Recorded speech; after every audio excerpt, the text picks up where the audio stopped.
Hello again, welcome back to the Bionicle Inspiration Series. We're going to be talking about Rahkshi today. Now, you guys love your Rahkshi. Whenever I do a Rahkshi episode of the show, it always gets a lot of smiles out of people. People enjoy them.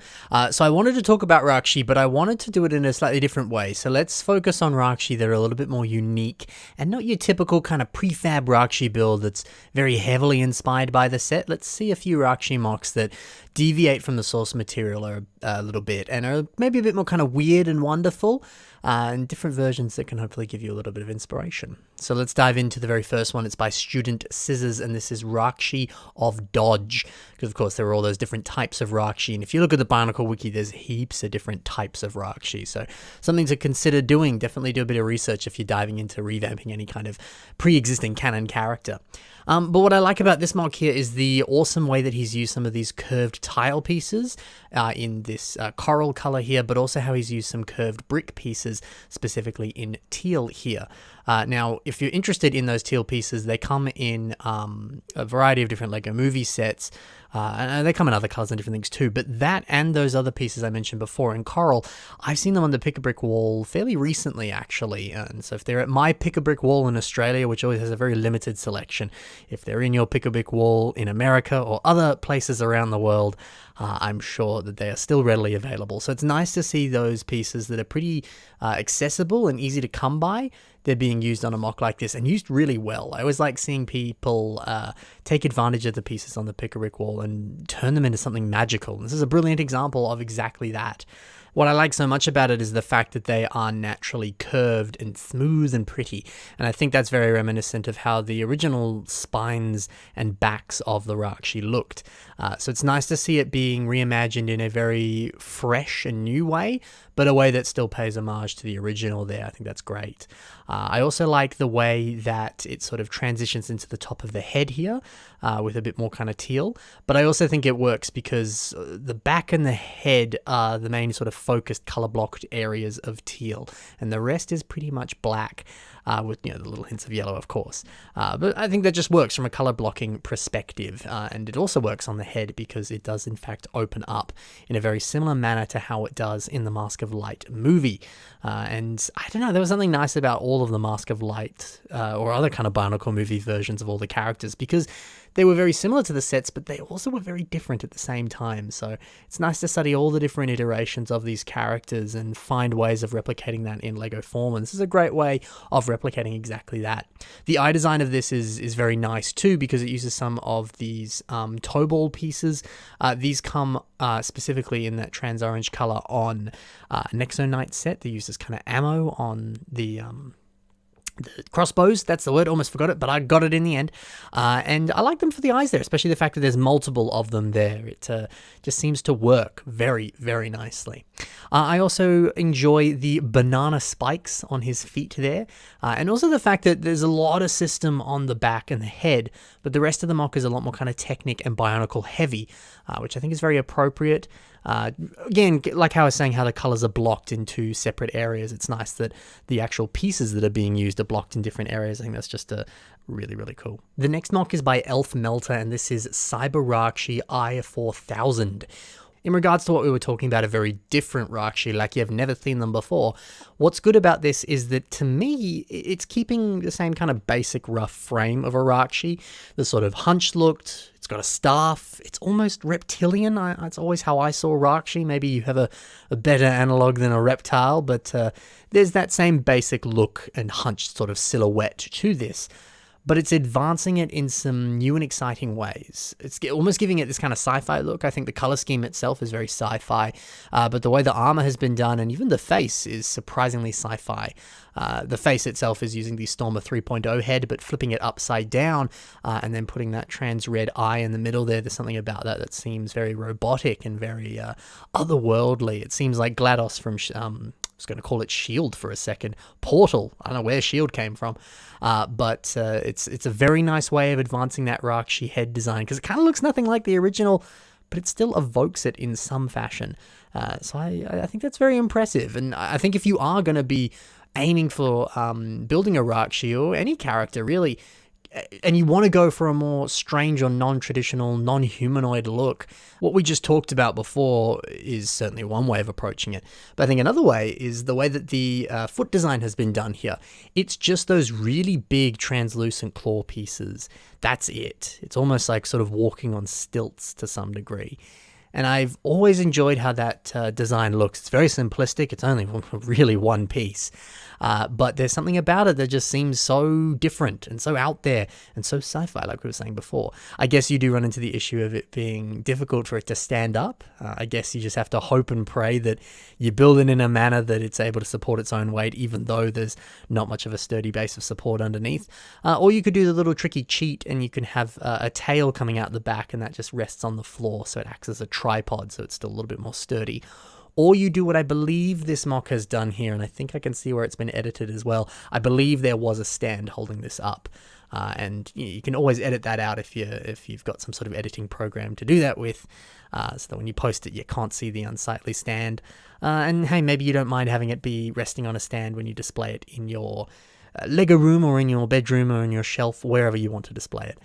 So multiple ways of approaching that there, but I think it's such a different take on a foot and leg design, and it just works really, really well.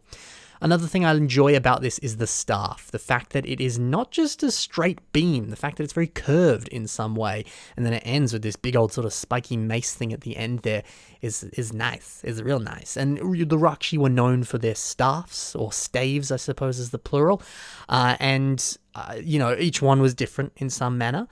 So if you're building a Rahkshi, just go ham with the staff itself, because you can get away with it. It's one of the defining features of a Rahkshi. I suppose the other defining feature is the spine, which this one lacks, but I kind of don't hate it, because he's kind of got a tail now, so it kind of still evokes that in some fashion.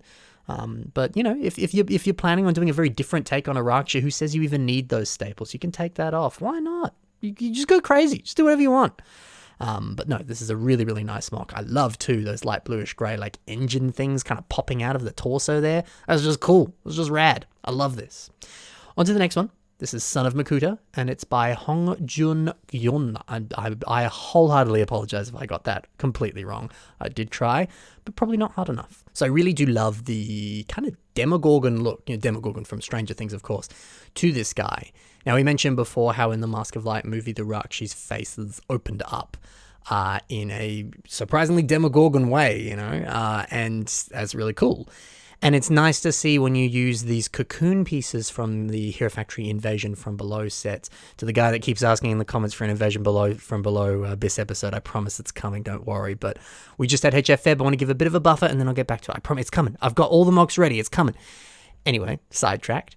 That cocoon piece is awesome, and it's scattered all throughout this mock, and it's been done in a beautiful way. But quickly back to that head there, the fact that those cocoon pieces naturally opened up, because they were meant to look like a sort of egg hatching or a cocoon opening up, that's why they're called cocoon pieces, it just lends itself very nicely to that idea of the Rahkshi head opening up. So a lovely idea to use that there, and an even better idea to spam it all over the body.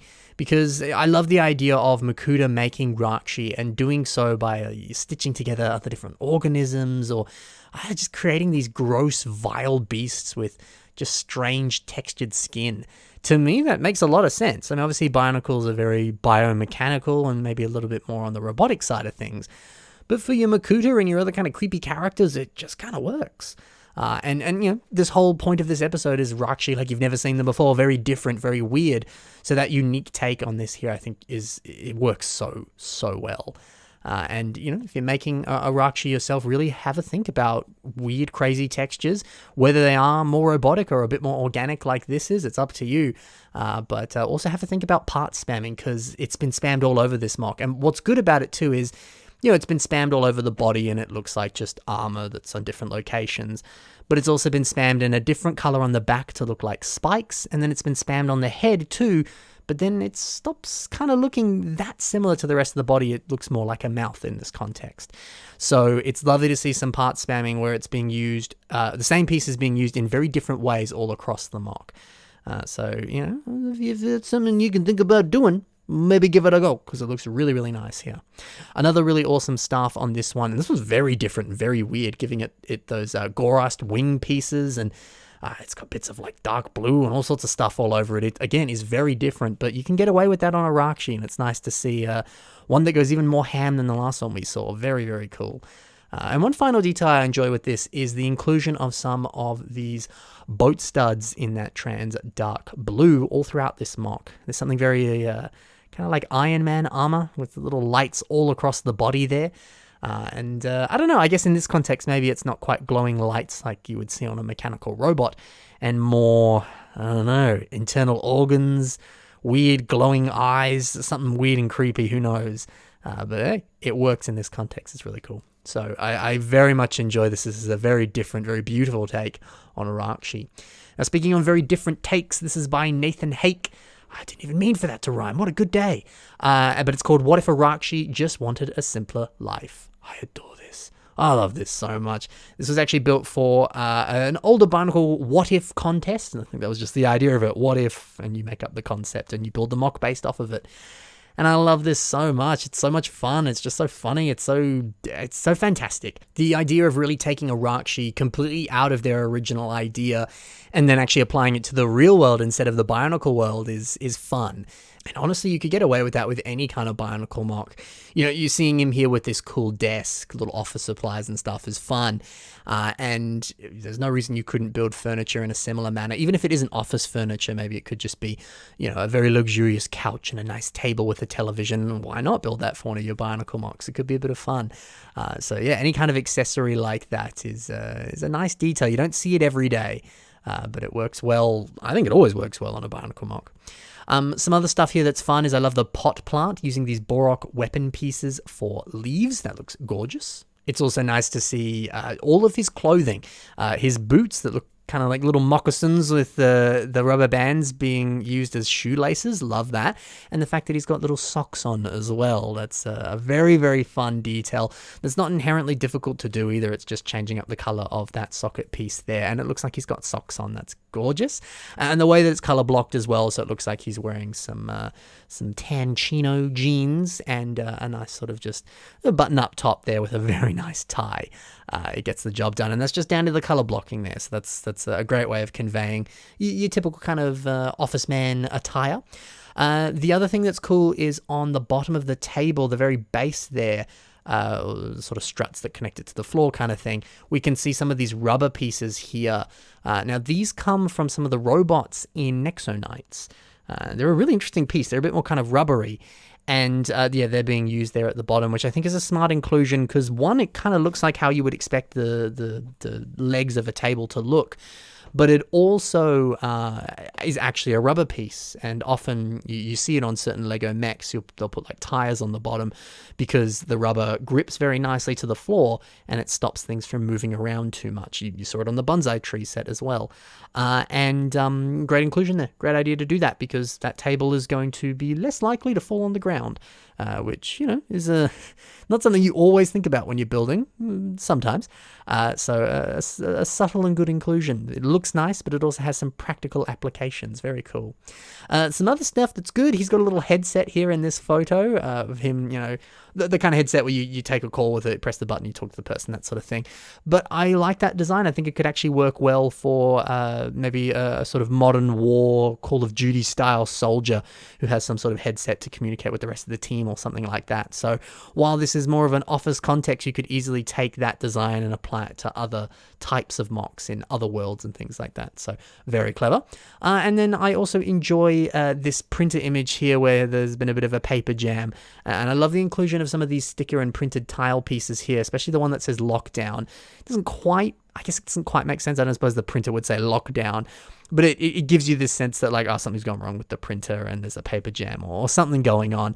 And it just works beautifully with the larger story that's being told in this image where you can see he's like, oh gosh, I got to fix this. What do I do? Scratching his head, you know? So very, very fun.